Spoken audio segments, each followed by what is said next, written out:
El Señor es mi pastor, nada me faltará. El Señor es mi pastor, en pastos delicados Él me hará descansar, junto a aguas de reposo Él me pastoreará, confortará mi alma, me guiará por sendas. Bienvenido a esta cuarta lección de nuestro podcast sobre liderazgo. En lecciones pasadas nosotros hablamos de Moisés, hablamos de Nehemías y por último hablamos de Saulo de Tarso, también conocido como Pablo, quien fue llamado también para ser apóstol por el Señor Jesucristo. Le saluda su servidor Eliezer Pérez, misionero de la Iglesia de Cristo en San Lorenzo, y espero que usted me acompañe en este breve estudio donde repasaremos algunas cosas interesantes de uno de los líderes también influyentes en las Escrituras. Si usted desea conocer más sobre la Iglesia de Cristo, por favor visite el sitio web www.iglesiadecristo.com.pi.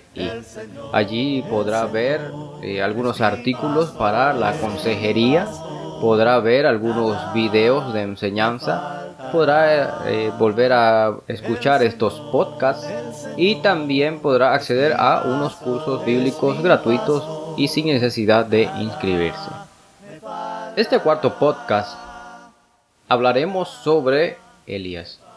Bueno, ¿quién fue Elías? Bueno, Elías es recordado varias veces en el Antiguo Testamento, aunque poco se nos habla de él. Es mencionado en varias ocasiones como uno de los representantes de los propios profetas del Antiguo Testamento. Elías fue una especie de reformador de la nación del reino de Israel del norte. Para que hagamos un poquito de memoria y no nos confundamos un poco. El reino del norte tuvo 3 reyes bajo los que operó en forma unida las 12 tribus. Tenemos al primer rey, Saúl, tenemos al segundo rey, David, y por último tenemos a Salomón. Después de Salomón, el reino se divide o se fracciona en 2 partes. 10 tribus se quedan en el lado del norte, en la parte hacia arriba, y 2 tribus se quedan hacia la zona de abajo, compartiendo la misma creencia. Las 2 tribus que se quedan hacia el lado del sur son las tribus de Benjamín y la tribu de Judá, mientras el resto se queda sirviendo hacia el lado del norte.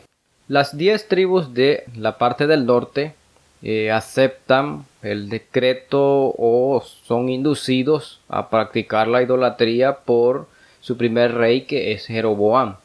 Esto no fue un decreto de Dios, sino que Jeroboam pecó al hacer esto e introdujo la idolatría.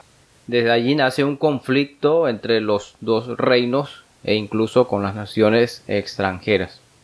Durante este periodo de división de los 2 reinos, pues se hicieron muchas cosas. Por ejemplo, en el reinado del norte o en el reino del norte se cometieron muchos pecados y tiene varios reyes que, por lo que nosotros sabemos a través de la escritura, ninguno de sus reyes hizo lo recto ante los ojos de Dios.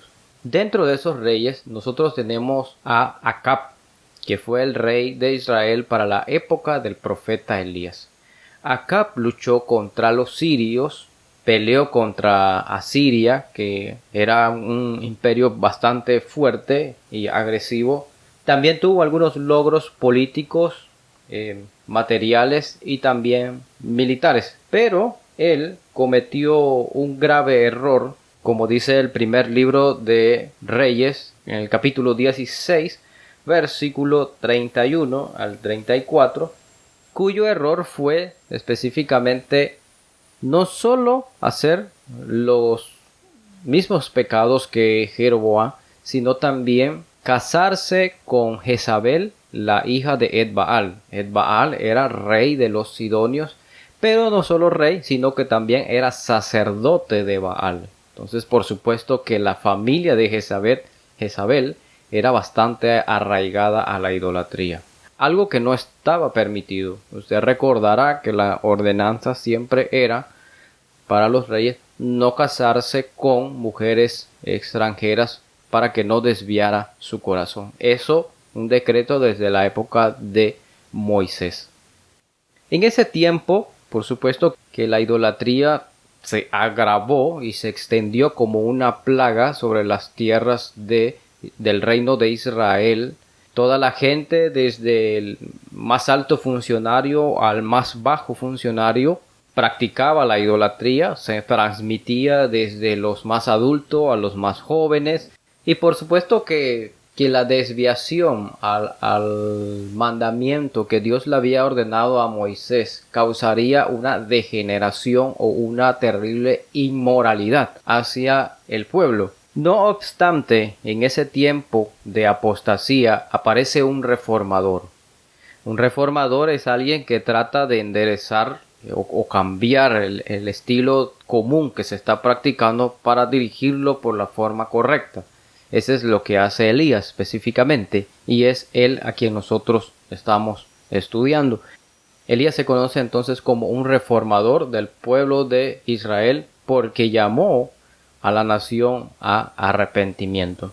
En el primer libro de Reyes, en el capítulo 17, por lo que nosotros vemos en el versículo 1, él era de Galat, era de Tisbe, una pequeña aldea, cuyo oficio probablemente sería de que él era pastor de ovejas. Pues eso es lo que se ha podido leer sobre Tisbe.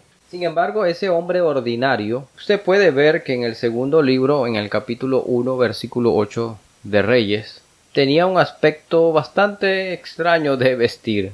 Vestía de pelo y tenía un cinturón de cuero. Eso es lo que dice el segundo libro de Reyes en el capítulo 1, versículo 8. Pero fue ese hombre el que Dios llamó para que se le presentara al rey Acab. Acab, con toda su pompa, con todos sus lujos, recibió a un hombre con este aspecto, pero un hombre que no le trajo una noticia tan alentadora. Para nosotros sería una buena noticia, pero seguramente para Acab y su entorno no lo era. ¿Y cuál fue esa noticia? Pues Elías le dice: vive Jehová, Dios de Israel, en cuya presencia estoy. Grandes palabras. Grandes palabras fue lo que dijo Elías. Él le dijo primero: vive Jehová. Tal vez el aspecto, estaremos todos de acuerdo, el aspecto no era lo más llamativo en la forma de vestir de él. Pelo y de cuero. No era de lino, no era de seda, no estaba vestido nada de eso. Pero el aspecto de Elías en este momento de apostasía era lo menos importante para juzgar. Había un aspecto interno que la nación estaba teniendo que era aberrante, y era que el pueblo había caído en la idolatría. Aprendemos una lección hasta ese momento con respecto a Dios y a Elías. A veces las apariencias, o mayormente siempre las apariencias, nos engañan. Te recordará también aquel episodio cuando el profeta Samuel fue a elegir entre los hijos de Esaí para elegir al nuevo rey de Israel. El primer pensamiento que tuvo Samuel cuando vio a uno de los hijos de Isaí fue que iba a ser ese rey porque tenía el aspecto físico como para ser rey. Sin embargo, Dios corrige la mente de Samuel y le dice: no mires lo que está delante de tus ojos, sino ve el corazón, porque eso es lo que Jehová Dios ve. Entonces, Elías, el aspecto no era calificado a los ojos humanos, pero el aspecto interno de Elías era totalmente aceptable y dulce ante los ojos de Dios. ¿Por qué? Porque Elías era celoso de Dios en ese tiempo de apostasía. Él se va al mismo meollo del asunto, al mismo problema, la raíz. Se va a Acab. Acab decretaba leyes para todos, y todo lo que el pueblo hacía era porque el rey se lo permitía. Entonces Elías, Dios lo manda allá, al centro del problema, lo manda a Acab. y le dice, vive Jehová, un hombre celoso. Esa es una hermosa y valiosa lección. En este tiempo nosotros necesitaríamos el espíritu de Elías. Defender la palabra de Dios en un tiempo donde abundan muchas creencias y de donde se nos está pintando que todas las creencias son buenas y deben convivir la una con la otra, y al final al cabo Dios a todas las va a aceptar porque solo depende de la sinceridad que viva cada uno. No obstante, esa es una gran mentira. No es la verdad. Dios no aprueba eso. Entonces es una apostasía. Estamos viviendo en un mundo también de mucha apostasía. También notamos otra lección en Elías. Elías aparece aparentemente solo ante el rey Acab y su gente. Pero vea que el mismo versículo 1, Elías no se siente solo, sino que dice, en cuya presencia estoy. Gloria a Dios si nosotros pensáramos de la misma manera, que no estamos solos. Y no lo estoy diciendo desde un plano motivacional, sino que nosotros entendiéramos como cristianos que Dios no habita en el templo de reunión de la iglesia, y que yo en el local tengo que portarme bien porque ahí Dios me está viendo. No obstante, Dios nos ve las 24 horas del día. Dios nos ve. Entonces, estamos siempre en la presencia de Dios. Si nosotros entendiéramos el valor de lo que eso significa, la presencia de Dios, estamos en la presencia de Dios, seguramente nuestras vidas darían un cambio completo, porque trataríamos de comportarnos de una mejor manera. Elías así lo entendía. Él entendía de que estaba también en la presencia de Dios. A pesar que estaba el templo, que estaba el lugar santísimo, Elías comprendió que Dios también estaba allí en el reino de Israel del norte. Y él dice, en cuya presencia estoy. Maravillosa lección. Otra lección también es que Dios trabaja y obra aunque nosotros no lo entendamos. Dios estaba obrando con Elías y estaba también trabajando con el entorno de Elías, aunque Elías mismo no lo estaba entendiendo. Por ejemplo, cuando Elías se presenta ante el rey Acab, le dice, no habrá lluvia ni rocío en estos años, sino por mi palabra. Vino entonces una sequía. Luego Dios le ordenó a Elías que se fuera a un arroyo, el arroyo de Kerit, en el versículo 3. Allí él aprendió a quedarse quieto. Eso lo vemos del versículo 2 en adelante. No se hizo una obra extraordinaria, pues Elías simplemente fue y obedeció la segunda orden, vete al arroyo de Kerit, y allí estuvo por un tiempo. La carta de Santiago en el capítulo 5 dice que el tiempo probable que duró la sequía fueron 3 años y medio. Entonces el tiempo que Elías duró en ese arroyo quiere decir que él vio poco a poco cómo ese arroyo se iba también secando. Después Elías también se le ordena a él que vaya a Sarepta, en donde vive una viuda, y él vaya y entonces vive 2 años probablemente, según el capítulo 18. Entonces eso nos deja, quizás él duró en el arroyo de Kerit quizás 1 año y algo más. No tengo un dato exacto, pero imagine estar 1 año donde Dios allí lo estaba cuidando. Una maravillosa lección es que aprendemos de Elías acá es obedecer a Dios aun cuando uno cree que Dios no está trabajando. A veces nosotros pensamos que Dios no está haciendo nada, pero por supuesto que no. Recuerde que el tiempo también es obra de Dios y está regulado por Dios, de modo que Dios siempre está trabajando. Quizás nosotros no lo entendamos, quizás usted no lo entienda, quizás no está viendo sus frutos, los que usted está creyendo que deben darse, pero Dios está trabajando. Él está haciendo algo nuevo. Él está haciendo algo mejor que incluso lo que nosotros estamos pensando. Esa es la forma de trabajar de Dios. Él no trabaja según nuestro capricho, no trabaja según nuestro tiempo. Él trabaja conforme a su voluntad y su tiempo. Y nosotros tenemos que aprender a obedecer. De modo que cuando usted crea o nosotros creamos que no se está haciendo nada, realmente se está haciendo muchas cosas. Esa es una gran y maravillosa lección. Hay algunas pruebas que pasó Elías que son buenas para recordar. Y es que, primero, Elías se mantuvo firme aún sin tener apoyo. Estamos hablando de apoyo físico, no de que necesitó 5 varones más para poder ir al rey Acab y declararle la palabra de Dios. Elías se mantuvo firme, por lo que vemos en el capítulo 17. Él fue tal como Dios le ordenó, no se sintió solo, ahí estaba y obedeció, firme, solo. También obedeció, aunque pareciera que no tenía sentido lo que Dios le estaba ordenando. Por ejemplo, regresando al ejemplo del caso de la viuda de Sarepta. Dios le dijo, sal y ve a Sarepta.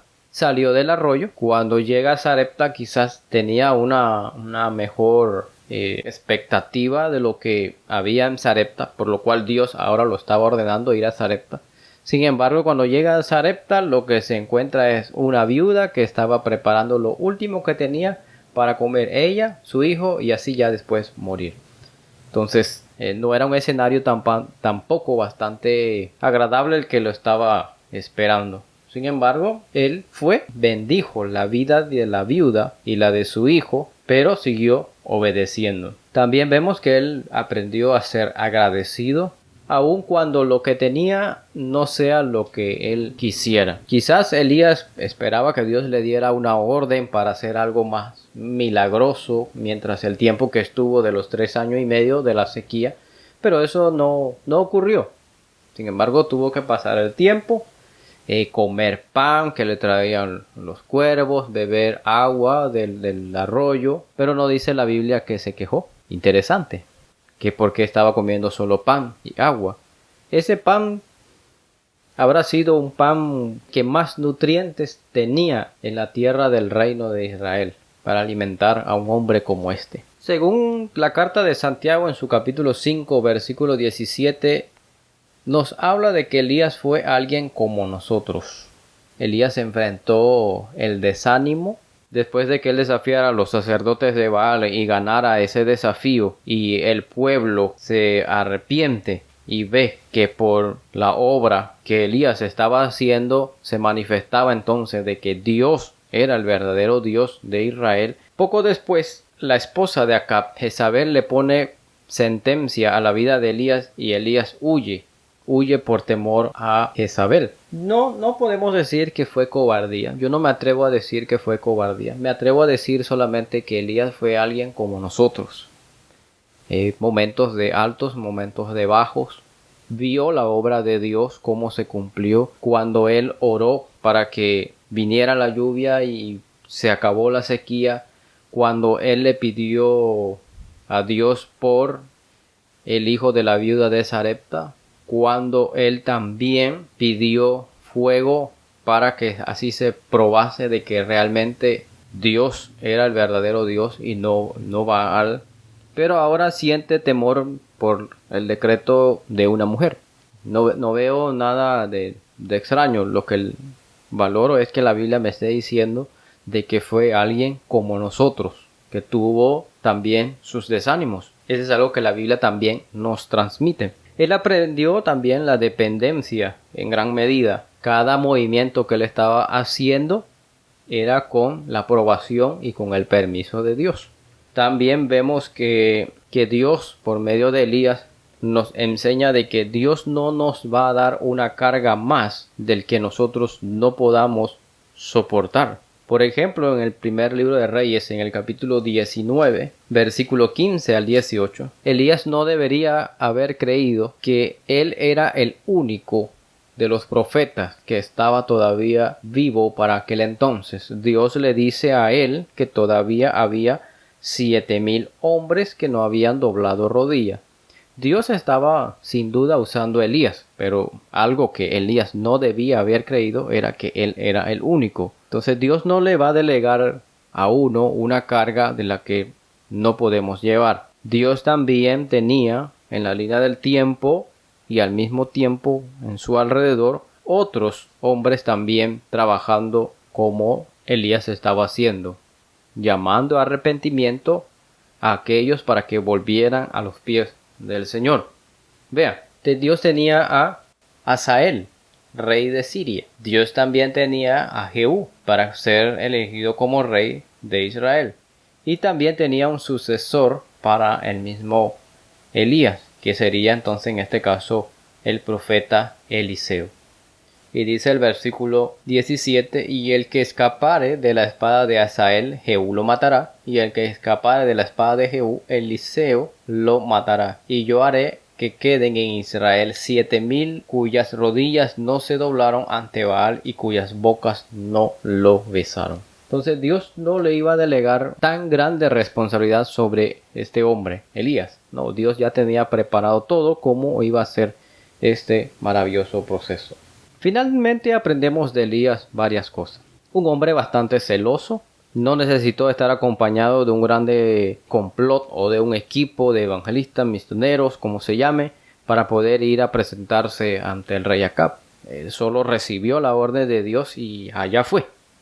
Allá decretó que Dios vivía allí y que Dios estaba presente en ese momento. También aprendemos algo valioso de la vida de Elías. Él aprendió a obedecer y no notamos quejas de él. Fue alimentado con pan, tomó agua, fue a la casa de la viuda de Sarepta a pesar de la distancia en la que se encontraba. También vivió en el arroyo tal como Dios le ordenó. Obedeció.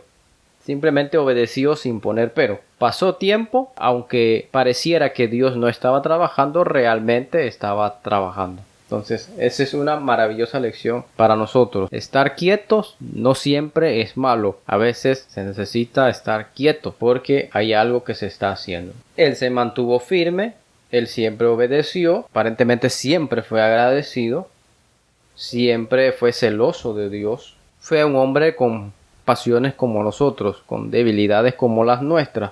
Sin embargo, aprendió totalmente la dependencia de Dios. Y eso es algo que nosotros necesitamos aprender.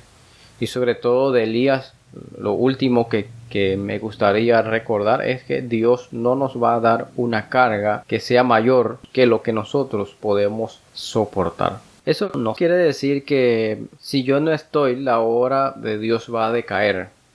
Eso en realidad lo que quiere decir es que aun si nosotros no estamos o cuando no estemos, la obra de Dios va a seguir hacia adelante. El mundo no se va a detener, mucho menos su iglesia. Recuerde Daniel 2:44, el reino de Dios permanecerá para siempre. Que Dios le bendiga.